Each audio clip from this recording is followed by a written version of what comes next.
Well, hello, and welcome to episode 219 of Drink the Movies. I'm Brian here, as always, with Michaela, and the year was 1996. We were young moviegoers way back then, Michaela, but we were introduced to a character that would go on to change the lives for many, change the career trajectories for many, change the way movies were thought of and stunts were performed, and all of this crazy stuff.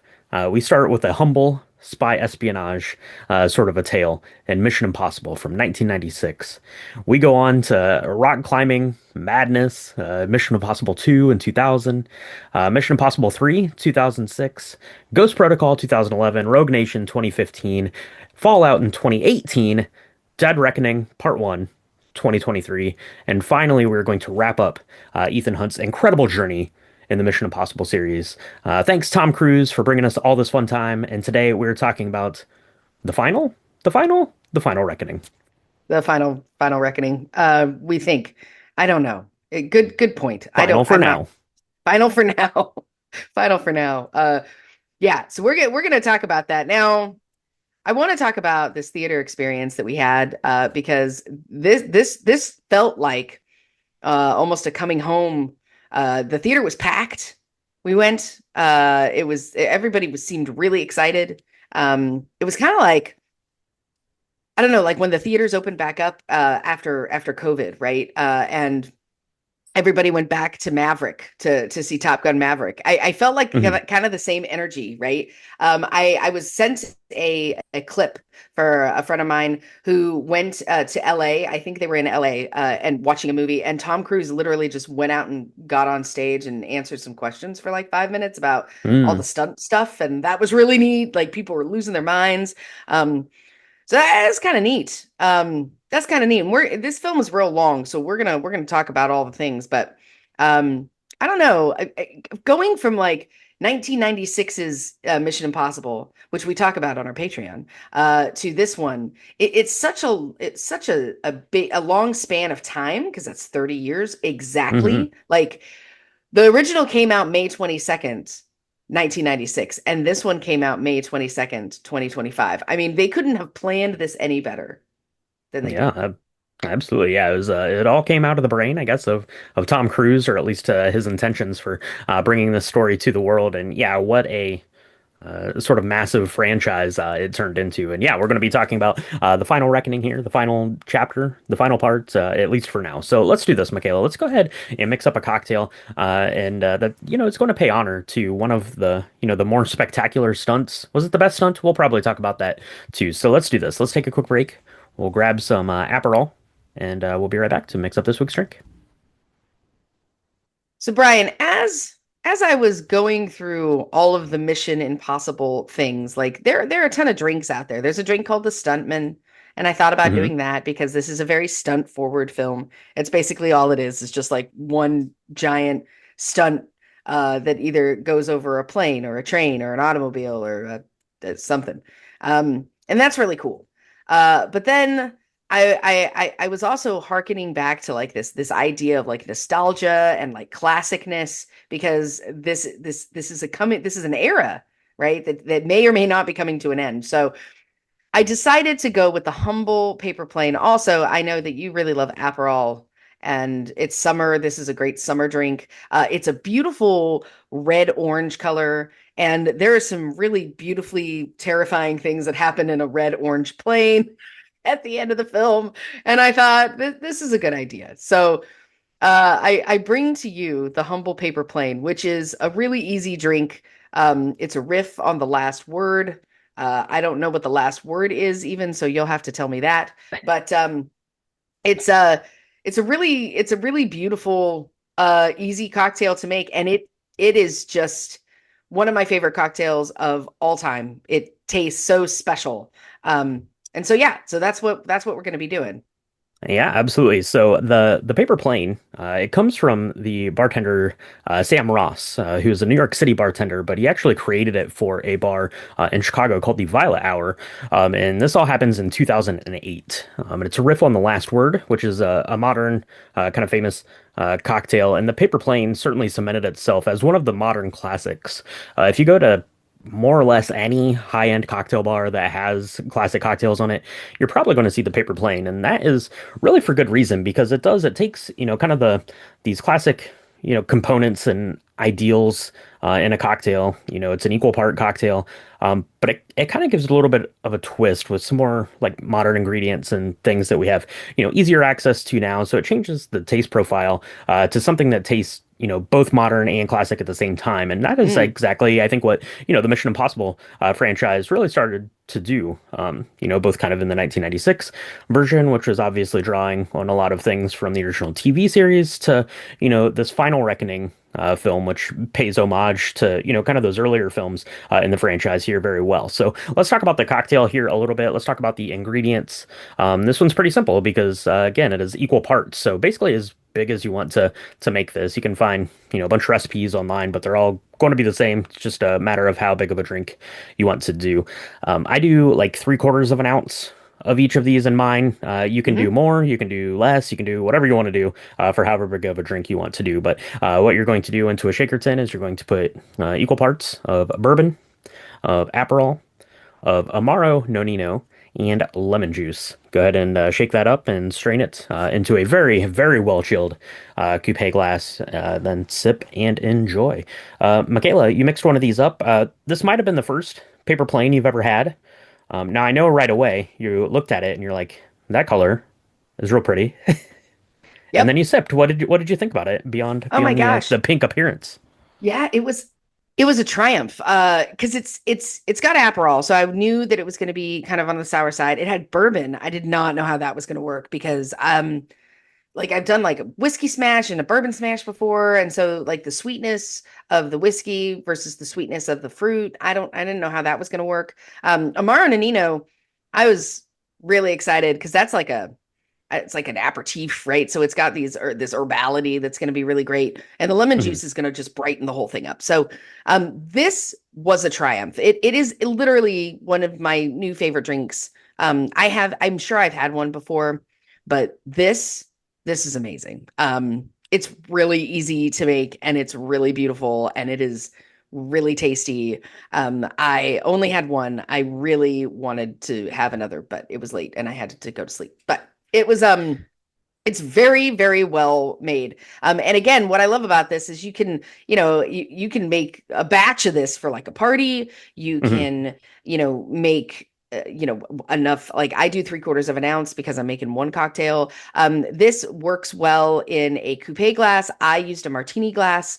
So mhm, it's not one of those that it really loses itself if you put it in a different vessel. Like it's going to still look beautiful. It's still going to taste fine. Like you don't have to worry about that. I just love the versatility of it and the layers because you don't even taste like the bourbon in a bourbon sense. Like you got it. There's some heat there, but mhm. it's not. This is the drink I'm gonna give people who are like, oh, I don't like bourbon. This is the cocktail I'm gonna make for them because it's so good and it's got bourbon in it. Like It's got you know it's what I got mean? bourbon in it. Yeah. It's got a bit of it. Yep, yep. Yeah, for sure. And it has, a little bit of the bitterness, obviously, from the Aperol and the Amaro Nonino. Also has a little bit of bitterness. But as far as Amaros go, that one is a little bit on the sweeter side because hmm it's barrel aged, so you get a little bit of the sweetness from like that wood characteristic, similar to the bourbon.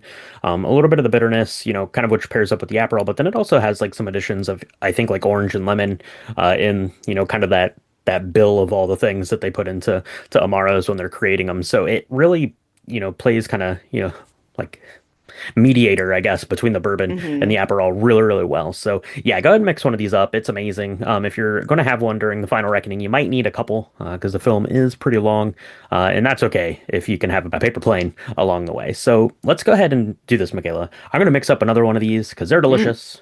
They And are. let's take a quick break, and we'll be right back to chat about this week's film, Mission Impossible: Final Reckoning.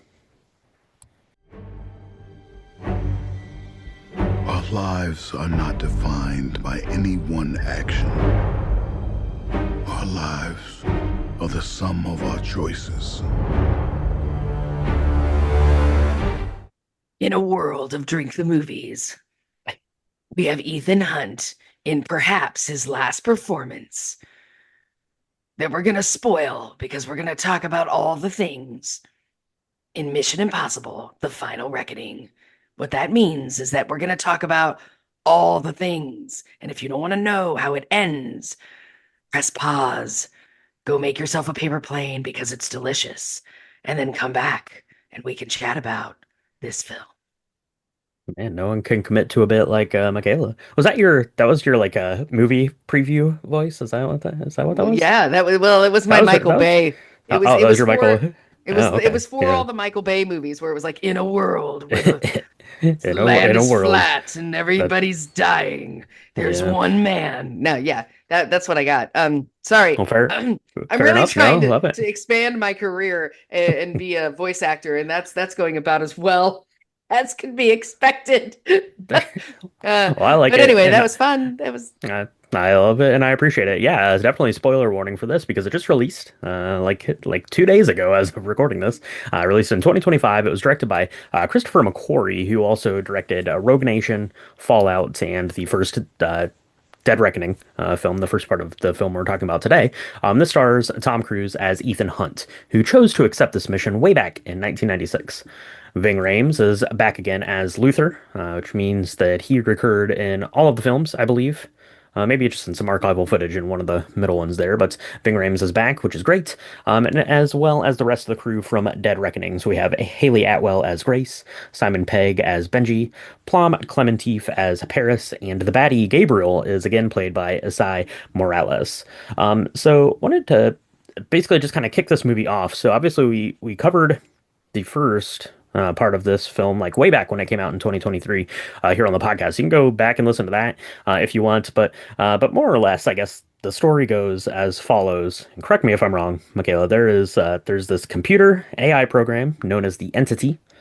That is basically attempting to take over the world, as AI entities are wont to do, especially in film portrayals of AI entities. And yeah, that's the problem with AI, right? It can basically learn like everything about mhm. us. And Gabriel is kind of like the actual like he's not like the embodiment of the entity, but he's kind of like the person that is like helping the entity get a foothold in the world. Basically, is kind of what I gathered from that. And the only way to really stop it is you have to go and get the code from it. So we spend the first movie looking for the key that's going to unlock this vault in a submarine where this thing got started, right? The entity got started. So that is what the second film is about. Basically, is retrieving that, right? We get the key in the first movie, and now we're going to be using the key here in the second movie. Well done. Because it gets a little convoluted, this film, I gotta A say. little, a Well little. done in figuring that out. But this is a journey. This is a journey of a team of people. Again, you were talking about Luther. Luther is one of Ethan's oldest friends, and co-workers, I guess. I mean, he's on a number of heists.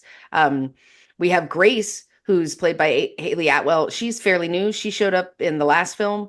And then of course we have Benji. Benji kind of showed up halfway through this franchise of films as kind of the comedic relief because I don't know. They killed off Emilio Estevez within like 10 seconds of the first film. So they were like, we still need somebody to make us laugh. Mhm. And these all kind of come together using their strengths, caring about each other. There's a lot of talk about like sacrificing Ethan's willingness to sacrifice himself for every team member.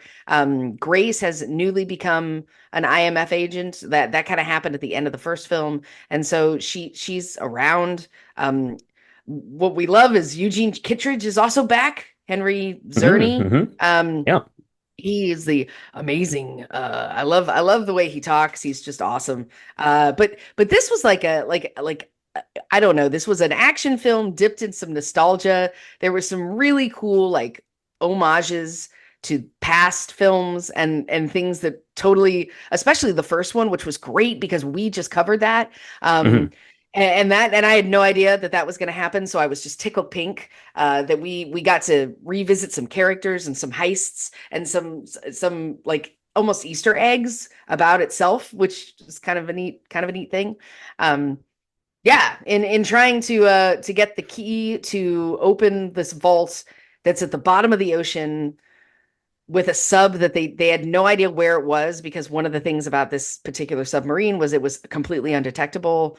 And So getting the coordinates to that, they end up going to this uh to Siberia. They go to Siberia. I think I'm not even sure. It's some It's an what island, it's kind an of between island. Russia and Alaska, It- I guess. Yeah, yeah, that the yeah. U.S. has a place on there, and yeah, we go there. That's part of his trying to get to the submarine. Um, so yeah, so like that is, I guess, kind of the purpose of that. So I guess let's go ahead and talk about Ethan gets his mission. Right, so he gets it from the president who contacts him kind of at the beginning of the film. And she's like, turn yourself in. Angela Bassett, I guess, is back. I didn't know that she was in there before. But she's basically like, turn yourself in, give us this key, because of course, we're the government. We want the key to this technology. You don't keep it for yourself, right? But Ethan's going to be on, and yeah, obviously, kind of the first step in this is to get to the submarine. Right. There are some pretty big things that happen here. I don't even want to say because it would be a pretty big spoiler if you saw this and you didn't want to have happen. So we got to get to the submarine.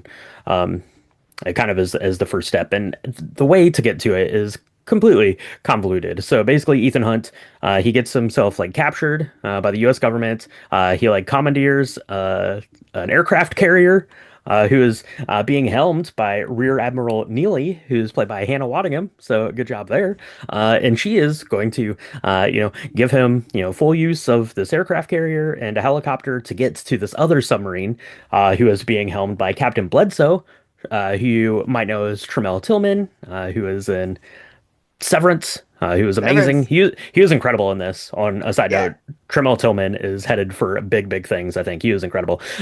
So now he's on a submarine, and basically he's going to jump out of the submarine and land on the crashed submarine. Meanwhile, his team is up top on the frozen Arctic tundra to cut a hole in the ice to let him out. That's kind of like how To cut a crazy. hole in the ice, it's probably like in reality, like 4 feet thick. Right. Yeah. Yeah. Yeah, so Uh, that's what's going to happen. So let's talk about kind of this whole section as a whole, Michaela, because that's like the big like bulk of the movie. Like I feel like this mission, the movie itself is close to 3 hours long, and I feel like this particular mission piece of it was like had to be like 90 minutes of the film.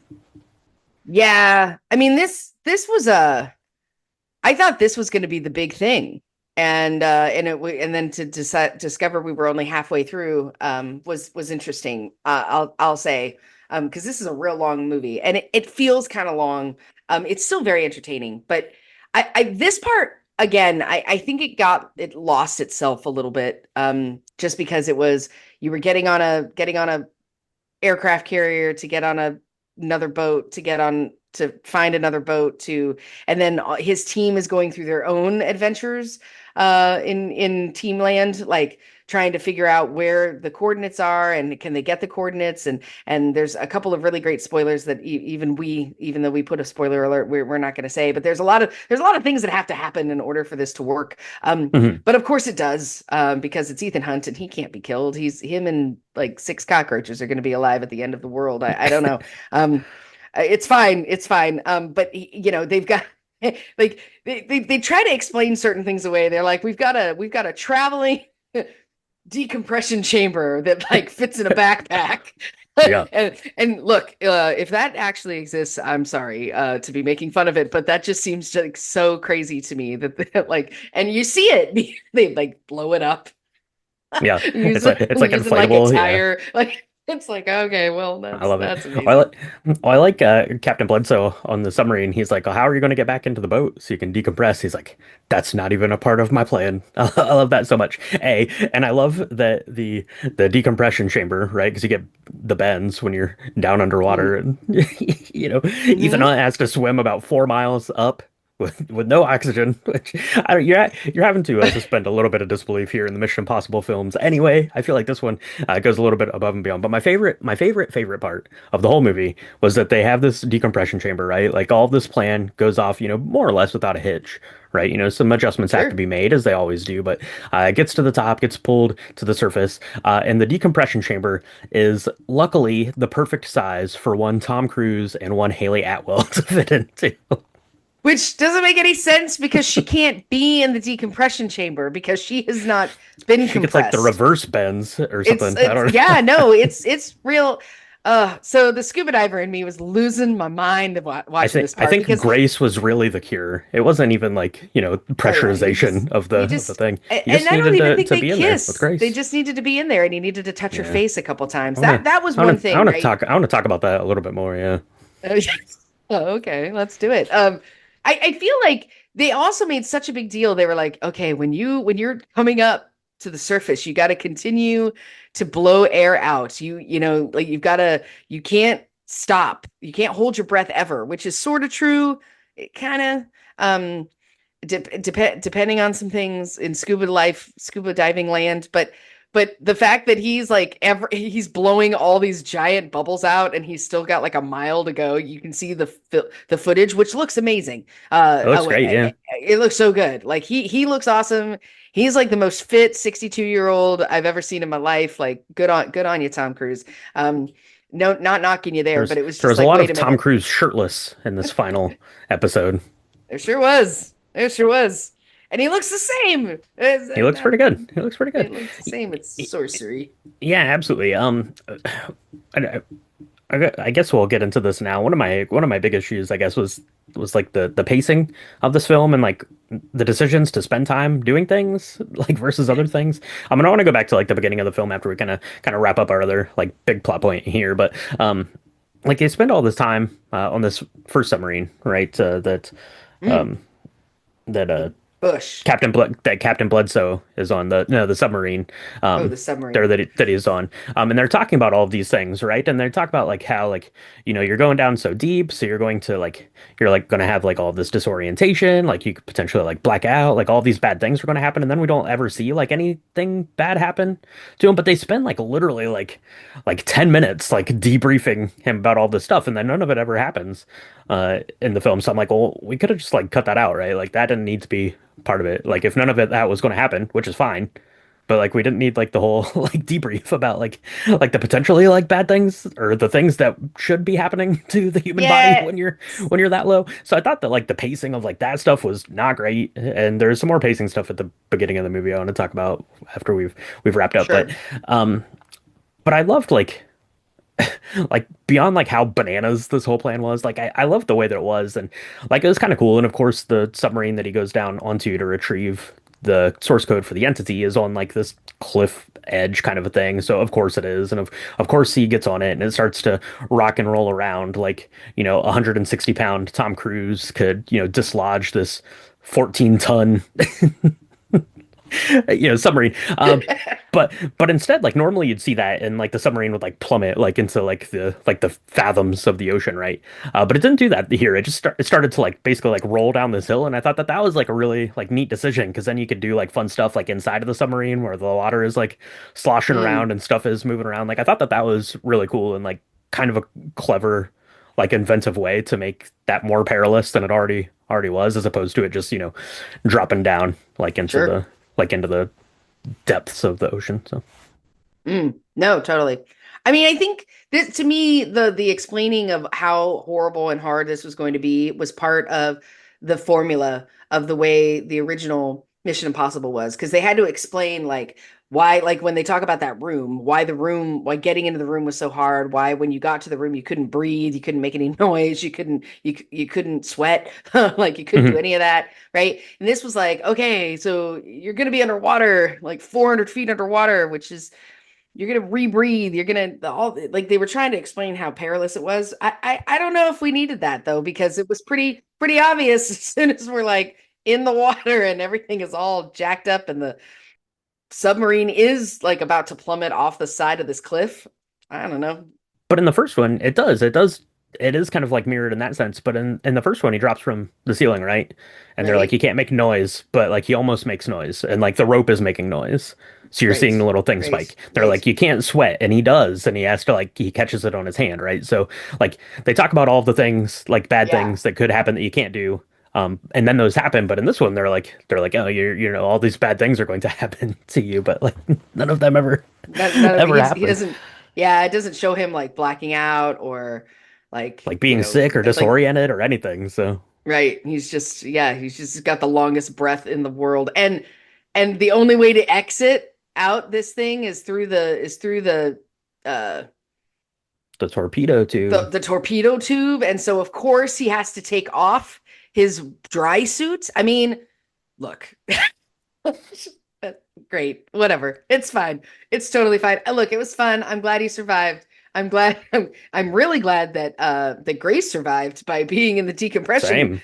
yeah, Hmm. chamber when she hadn't decompressed. So that was great. Um, She's there we for moral do, support, I guess. yeah, yeah. So then they have to go to South Africa because now they have this thing. Luther made them this poison pill. They call it the poison pill. I guess it's a virus that's going to kill the entity. Hmm. They have to combine the poison pill, which is like a thumb drive, with the source code that they have like on a hard drive that they took from the submarine, right? So that was the Hmm. whole Yep. point of going underwater and everything. So he's got the drive. They have to go get the poison pill. The poison pill is now with Gabriel, who has killed Luther, created a situation where Luther had to sacrifice himself. That was rough. I didn't love that part. That was Hmm. that was hard. Luther was already in bad shape, so that's I don't know. He probably was like, look, if you're gonna make a ninth Mission Impossible, I can't be part of it because I'm not Tom Cruise and I can't do this stuff anymore. So can you just kill me off? I don't know. But Yeah. but they go to South Africa because they gotta find Gabriel, and they've got to figure out a way to combine those two things. And then there's this other idea of this like a glass, it looks like a glass light bulb that you plug in, and that's gonna suck all the entity up into itself, and it's going to take it Yeah. away from the entire world, and then you gotta pick it up and unplug it, basically. I mean, again, and you got to It, do it in 1 billionth of a second. The only person they're going to give it to is Grace because she was a pickpocket. Okay, yeah. Well, I like it sounds because great. they What capture could it go and wrong? yeah, it's like one of those little like crystal things that you get at like the mall kiosk. They like Yeah, engrave yeah, your yeah, picture on. That's what it looked like that they captured it. Yes, that's pretty cool. You mentioned Luther there. I really like the way that they handled that, right? Because it gave him like the opportunity to like be stoic, to like fully like fall in line with his character. It gave him the opportunity to basically complete his mission, right? That's something we learn. I don't know if they ever really made mention of it in the other films too much, but basically all of these people, were criminals on some level, and they got put into this program as a way to stay out of jail. But that was the thing, right? Is you're helping, the you're protecting the people that you know and the people that you'll never meet or something like that, or that you'll never know, or that will never know you. And he gets to do that, right? So he completes his mission, right? yeah. So I thought that was nice and well done. Very sad, of course, because everyone loves Ving Rhames. He's the best.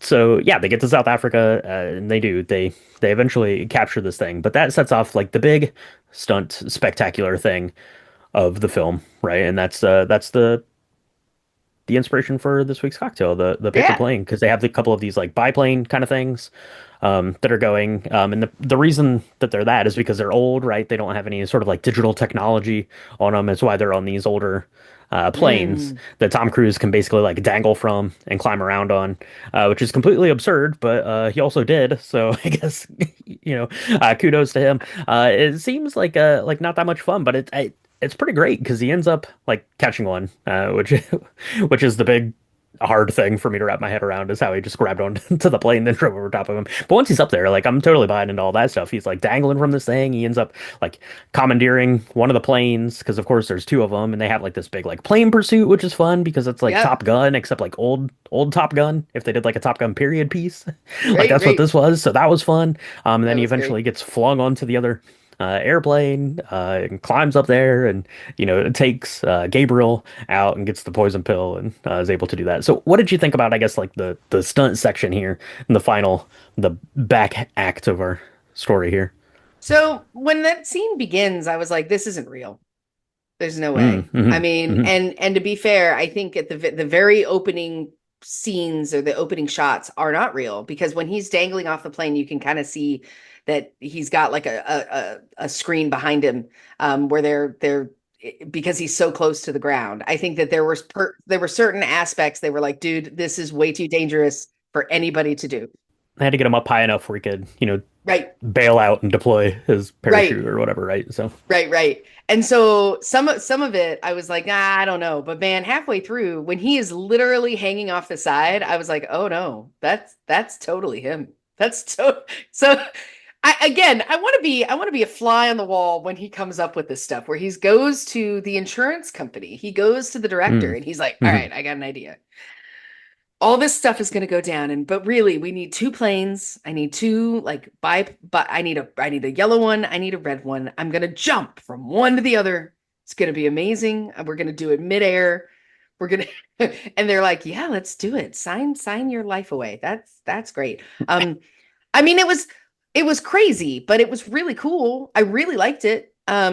I have just taken a flight class, learning about how planes work and how flying, like the aerodynamics of flight and stuff with my kiddo. And so I when they were moving the flaps and trying to move the rudder to like change things, and they weren't using the steering wheel. They were really using the pedals at the bottom. I was like, oh, I mm, understood that. hmm That was really cool. I mean, this was really neat. This was really cool. I mean, it was pretty unbelievable that, Ethan didn't have a parachute. He didn't have anything. He literally just like climbed onto the plane, but somehow he makes it off of both of them with that crash and burn. I mean, that's crazy, but we're glad. I mean, I'm glad.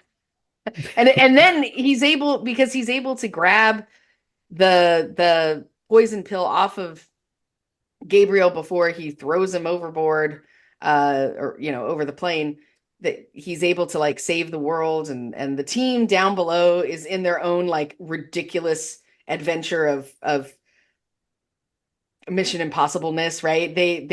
hmm There's like a bomb in a bunker, and they've got to disarm the bomb to keep Grace alive long enough to like see the light go off on this light bulb so she can grab it, and all this stuff is happening, and everybody's willing to sacrifice themselves, and it's just very like I don't know, very very heart-wrenching, like as both of these things are happening, and they're happening at the same time, and they're trying to depend on each other. hmm And what I love is at the end of this, they all have to like sit around and be like, so what was it like for you? And Yeah. Benji's gonna be like, man, I had to have somebody perform surgery on me because my lung was, Yeah. collapsing, and I was gonna die. And then this other one's like, dude, like this woman was speaking to me in a language I didn't understand, but I totally understood her anyway. And we're decrypting a bomb. And then the other ones are like, I was just sitting there waiting for this light to go off so that I could pick up the light bulb. Like everybody's got their own adventure in this, right? Yeah.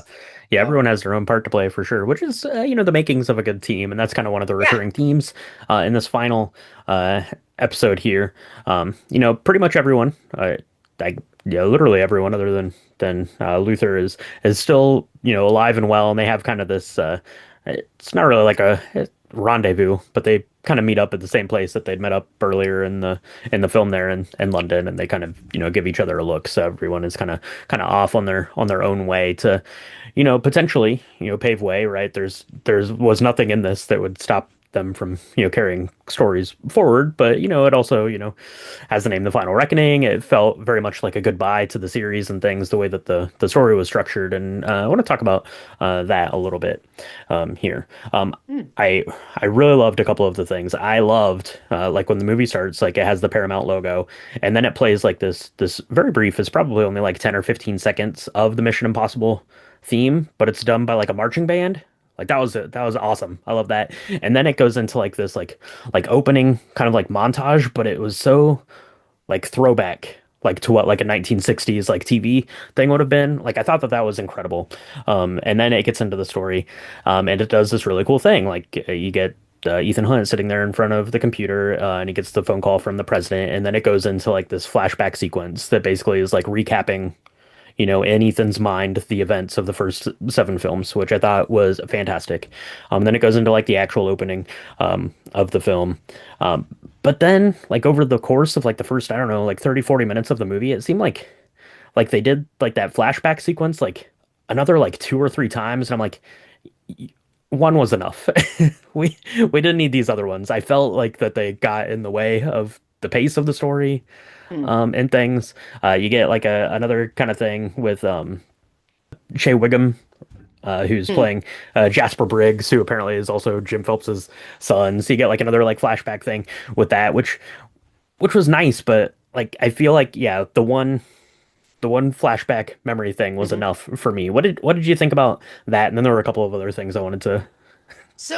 So the whole Gabriel thing really bothered me. It's always really bothered me. I think I've missed the part where Ethan Hunt was accused he murdered like Gabriel murders his love interest in a previous film that I don't remember watching. I'm sure it was there, but because I've Mhm. watched all these films multiple times, but I can't remember it. But apparently that's when Ethan Hunt was given the choice.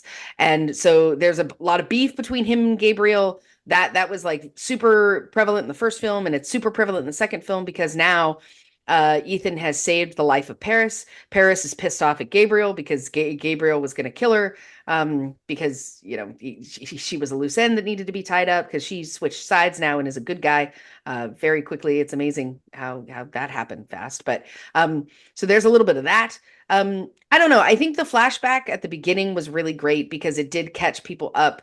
Uh, and if you were a fan of the first one, then this There was a lot really of the did a first one in good. it, yeah. Yeah, and I like that. But I also like that in the third film, there's this thing called the rabbit's foot that Ethan never really understood what the heck it was, but he Hmm. had to go get it because at the time, some crazy guy played by Philip Seymour Hoffman was had his wife, his fiance, um, kidnapped, right? And was like using Hmm. her as bait and saying, if you want her alive and in one piece, because I will definitely cut off pieces of her right in front of you. It was really horrible. He was like, you're going to go collect this rabbit's foot. And apparently the rabbit's foot was the thing that he was seeing again, right? And so I liked that they tried to intrinsically like bring all of the stories kind of together, or at least some of them together Hmm. and say, look, you created this as much as you have saved this, Ethan. Like you've done some of these things which are now coming back to bite you. um Hmm. Both good and bad, right? Right. There's a lot of people that make an appearance, and there's a couple things I just don't want to spoil, but there's a lot of things that come back in this film and you're like, oh my gosh, this is so great. But and I loved the way that they did that. I think they took special care in doing that. Hmm. Um, it felt long to me. I did like certain pieces of certainly the stunt work is incredible, and I'm super excited. It's going to get some sort of special accolade, I'm sure, because of all the work that had to have gone in to make that not only safe but also look just as incredible as it did. Hmm. Um, but yeah, I don't know. I mean, it was long. I mean, I will say, and it felt kind of long. I think Yeah. that's probably my biggest.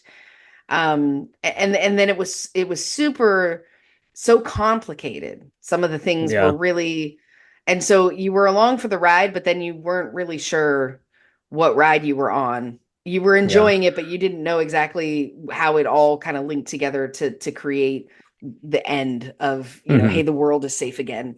And that's fine. You don't, it's we're not talking about Shakespeare here, but like you and I had to like kind of regroup and say, okay, do we remember it the way that we think we remember it? Because I Right. remember these things, and how did we string that together to make the actual story occur?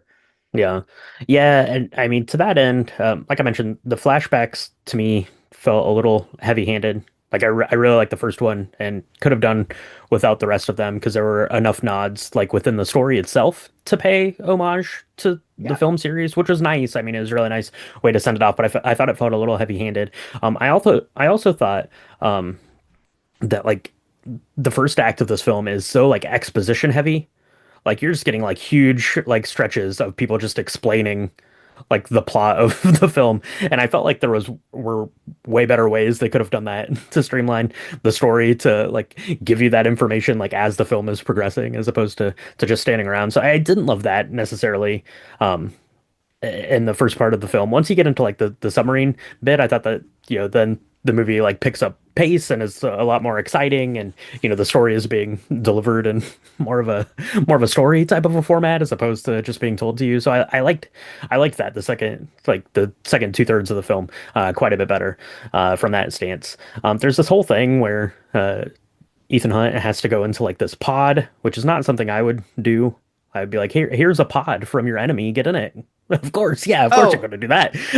And like that was more just like exposition, like, and none of it like meant anything really, like too much. Like all of that information could have been the entity could be in anything, right? Like it's in your phone, it's in your headphones, it's in your sure. computer, it's on the TV, it could be anywhere. So that information could have been fed to Ethan Hunt in any sort of way other than putting him in that weird pod, which felt like it went on for a really long time. Maybe it didn't, maybe it just felt that way to me. Maybe it was a claustrophobia fear that I don't even know that I have, like kicking in. I don't know. So I didn't love that. The other thing, and maybe I missed this in the first film. You just rewatched it. I didn't get a chance to rewatch it before we went and saw this. But they play up a lot in the story, kind of this like love interest kind of thing with Grace, and I don't remember the seeds of that being planted that well in the first film. Oh. Oh, well, there's a lot. No, so it's hard with Ethan Hunt, man, because he like I think he got real burned since he was like interested in his boss's wife, who was also his friend, and then we move from that to having like a super love story that's in the second one, and then he gets engaged, and then he lets man, we're telling a lot of spoilers, but he has to like basically forsake the woman he loves and like leave her alone and never see her again because he knows that someone will use her to get to him. And so I think you're right in the sense that he's not the most romantic of things, but no, there's definitely some cat and mouse tension in the first one between him and Grace for sure. Now, is it love? I don't know. That's why for me, I was a little thrown off, and I actually laughed out loud when I saw that she was in the decompression chamber with him because I was like, number one, what? Number two, what? Like I don't understand. And he's like holding her face, and so Yeah, obviously something was happening there. But I also thought that he had just had a romantic altercation or in a situationship with Elsa who died in the first film. And I thought that they had had a thing, and so he's moving on to Grace awfully fast. I yeah. don't, I don't know. I mean, Well, yeah, well, yeah, because that was my takeaway from the first one was that he was more in right, love with with Vanessa Kirby's character, right? yeah, yeah, And yeah, so I was like, and they play it like pretty heavy-handed, that he's in love with her and he needs to protect her, like this whole like kind of fight scene thing at the beginning. I was like, am I like misremembering this, or am I not picking up on it, or is like something that happened in like the 3 months between the two films? I don't know. So I was like, I mean, like I bought into it, like it's fine, but I was like, did they plant the seeds for this and I just missed it? But I don't think that that's the case. I think not. it I just, mean, I yeah, think it just kind of like not sprouted up. enough. Yeah, yeah, And I think, and I not enough.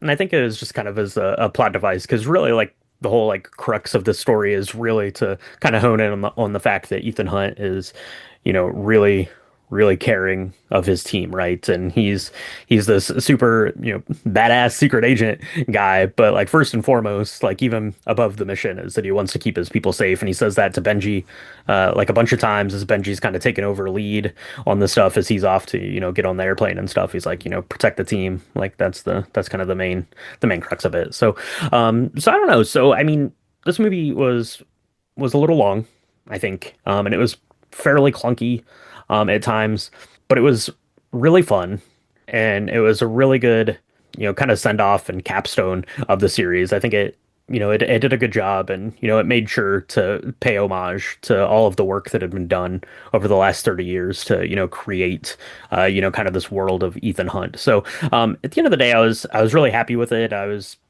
glad to have seen it. I was happy to have seen it at the movie theater and all that stuff. Is this something I'm going to go back to and watch? Probably not because of the length of it, to be quite honest. But Yeah, I am more interested in this world now, having seen it than I probably was, I guess, before the last two parts of this came out. yeah, yeah. No, I completely agree with you there. I was glad I was able to watch it. I was glad that we were able to watch it in the big theater, on the big screen. I think if It you was have the really loud. opportunity to go see On a it, side note. Yeah, I was gonna ask you how you felt about like the sound engineering and the editing for this one because there were parts I literally like jumped just because of the loudness of Mhm. like the plane itself, like when the uh I don't know, when some of the engines are exploding or whatever, I was like, "Oh my gosh." Um so I don't know. I mean, I think it was good, but yeah, this and the other one, the part one. I mean, they're both 3 hours long. This isn't Lord of the Rings. I mean, I don't know. It's I mean, if this is your thing, if this is your junk, you're a stunt junkie, then this is going to be right up your alley, and you're going to Mhm. watch this every year for sure, 100%. I think for like the common man, common human audience member, this is going to be a one and done, which is unfortunate because there are really some cool parts of it that I really enjoyed, and I would watch those scenes again, 100%. But I don't know if I'd be able to string it together for another 3 hours. Yeah, for sure. But it's definitely worth the watch, and especially if you have any sort of vested interest in the series, it's definitely worth the watch and to see how it Yeah, kind of ties everything, together. In some ways that are fantastic, and like I said, some ways that I felt were a little heavy-handed, but yeah, for sure, check it out if you're interested in this world, and definitely check out a paper plane cocktail because that is delicious, and you want to make sure that you have a couple of those, either at a fancy cocktail restaurant or it's super easy to make yourself if you can find yourself a bottle of that Amaro Nonino, which is pretty easy to find now, so you shouldn't have too much trouble there. So let us know what you think about Mission Impossible: The Final Reckoning. Let us know what you think about Mission Impossible series as a whole. If you want to hear us talk about the first Mission Impossible film from 1996, we did that over on our Patreon. It's patreon.com/drink the movies. You can go there, check out that bonus episode. We have hangouts, early releases, all that stuff can be found there on the Patreon. We appreciate all of our patrons over there. They make Drink the Movies happen. So thank you so much to all of them. So let us know what you think about the series as a whole, what your favorite movie is, and if you mix up a paper plane, we want to see it. So tag us in pictures of your cocktails, tag us in your movie reviews. If you're going to see a movie, let us know all that stuff. You can do it on our social medias. It's at Drink the Movies on Instagram, Threads, and Blue Sky, and Facebook.com/Drink the Movies. You can go to the website, it's www.drinkthemovies.com. Got episode recaps, pictures of the cocktails that we make, links to Drink the Video Games, links to the merchandise shop. All of that stuff can be found there on the website. Again, that's www.drinkthemovies.com. Michaela, we are settling in for the busiest summer of our lives, I think, or at least our movie-going lives. yes. We have plans to go to the movies more this year than I've been to the movies in the last 20 years combined. I guarantee it. So you're going to want to make sure that you check in on us periodically, make sure that we're keeping our sanity. Trying to figure out our schedules every week for the next like 8 weeks, which is going to be a daunting task for sure. But it's going to be fun because there's some bangers coming out this year. So tell people where they need to subscribe to us so they can A, find out what we think about these movies, but B, check in on our mental health. That's important too. So That's right. You can find us on Apple Podcasts, Spotify, Good Pods, anywhere where Spotify podcasts are supported and distributed. We do 2 drops a week. We do our lobby bar, which is awesome. It's a easy cocktail that everybody, even you, can make, as well as catching up on all the box office stuff and series stuff going on in the movie world. Then we do our deep dives, like the one you're listening to right now. We also have Drink the Video Games, which is amazing. If you are, whether you're a video game fan or not, it's still a lot of fun to listen to the history of how these things are created and then kind of a rundown of the video games themselves. I really enjoy it. There's a cocktail in those as well. That's a lot of fun. And your next one's coming out in the next it's, week and a half, maybe? Or yeah. is it So almost? the next episode will be out about 6 days, I think, or so after this. Yeah. And spoiler, it might be the best cocktail we've ever made on Drink the Movies. It So really might be. It might be. It even got me. Look, it got me so inspired. I started to actually play the video game, and that's a big deal for mm, Michaela, there you who doesn't go. have time to do any of that stuff. That's right. Yeah. Other than the Neverhood, Other than the Michaela's Neverhood. finally Michaela's finally tuning back into a video game. Yeah, check that out. That's available wherever you're listening to this podcast and also on the YouTube channel. Links and all the things. So yeah, thank you so much for tuning in. That's gonna wrap it up here for episode 219, Mission Impossible: The Final Reckoning. Thank you so much for joining us, and we'll talk to you next time on Drink Drink the the movies. Movies. They're Dun dun dead. dun They're all dun dun. dead. Dun. Well, that was from the first movie. That was. This one is like, I'm the only one with a parachute. I don't know. But yet he seems to find one. he Somehow he finds one that's well packed with a backup with a parachute backup. in it. Thank That was God, pretty cool. because When that the was pretty parachute cool catches on fire, that was pretty cool. That was for pretty no cool. I reason was at all. scared Yeah, that because I was was like, great. is there a backup in there? This plane is old. I don't know. I don't know. Ethan Hunt doesn't talk above a whisper in this movie though. He's very quiet.